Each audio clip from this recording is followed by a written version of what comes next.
안녕하세요. 생기한의원 강남역점 박지영 한의사입니다. 아토피 피부염은 심한 가려움증이 특징입니다. 가려움이 심하다 보니까 손으로 긁으면서 2차 감염이 흔하게 발생할 수밖에 없죠. 오늘 영상에서는 아토피 피부염에 동반되는 2차 감염, 피부 감염증을 주제로 말씀을 드리려고 합니다. 아토피 환자분들이라면 한 번쯤은 피부 감염증을 경험해 보셨을 겁니다. 만약 피부 감염증을 아직 경험하지 못하셨다면 정말 운이 좋은 분이라고 말씀드릴 수 있을 정도로 피부 감염증은 매우 흔하게 발생합니다. 아토피 환자분들의 피부에 감염이 생기는 주된 원인은 크게 두 가지입니다. 하나는 피부 장벽의 문제이고 다른 하나는 만성 염증 상태가 지속되면서 면역력이 저하된 것입니다. 이러한 만성 염증 상태를 메타 인플라메이션 혹은 저등급 염증이라고 부릅니다. 아토피 환자분들의 피부 장벽에는 크게 두 가지 문제점이 있어요. 첫 번째는 세라마이드 합성이 저하되어 각질층이 정상적으로 재생되지 않는다는 겁니다. 그리고 두 번째는 필라그린이라는 단백질이 변성되면서 피부 장벽이 치밀하게 만들어지지 못한다는 것입니다. 피부 장벽을 흔히 벽돌로 만든 담에 비교를 하죠. 치밀한 벽돌담이 만들어지지 못하고 구멍이 숭숭 뚫린 돌담처럼 만들어지게 되는 것입니다. 이렇게 되면 피부 내부의 수분이 쉽게 증발하면서 건조감이 쉽게 발생하게 됩니다. 또한 피부 외부에서는 자극 물질들이 피부 내부로 쉽게 침범하게 됩니다. 게다가 가려움증으로 피부를 긁게 되면서 피부 장벽에 상처가 발생하게 되고 그 상처를 통해서 바이러스, 세균, 곰팡이 등이 피부에 쉽게 침범하게 되는 것입니다.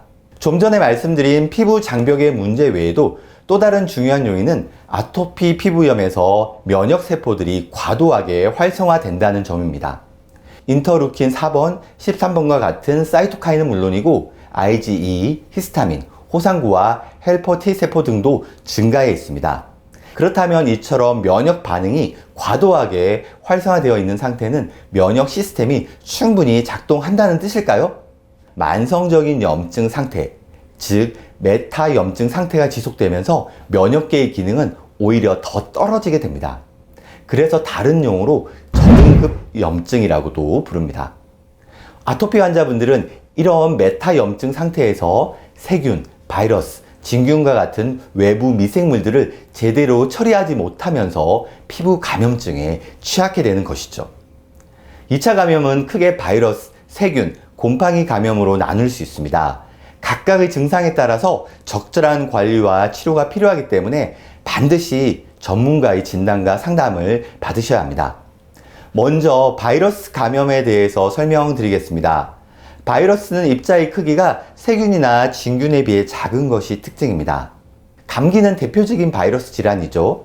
감기에 걸리면 기침, 가래, 콧물 등의 증상이 나타나듯이 피부에 바이러스가 감염되면서 수포, 따가움, 발진 등의 증상이 나타납니다. 바이러스 감염은 초기에 적극적으로 관리하면 가장 수월하게 지나갈 수 있는 감염증이기도 합니다. 일반적으로 1, 2주 이내에서 안정되지만 단순 포진 바이러스에 의한 카포시수두양 발진은 2주에서 4주 정도 걸립니다. 얼굴을 비롯해 전신에 수포가 생기면서 따가움이 심하기 때문에 내가 큰 병에 걸린 건 아닌지 이렇게 걱정하시는 환자분들이 많습니다. 하지만 적절한 관리와 치료를 통해서 흉터 없이 깨끗하게 회복되는 것이 일반적입니다. 아토피를 앓고 있는 아이들에게 바이러스 감염이 특히 잘 발생하는데요. 인유두종 바이러스에 의한 사마귀나 몰러스콘 바이러스에 의한 물사마귀는 아주 흔한 피부 감염증입니다. 보시는 사진과 같이 소아 아토피 환자들에게 물사마귀가 동반되는 경우는 너무나 흔한 케이스입니다.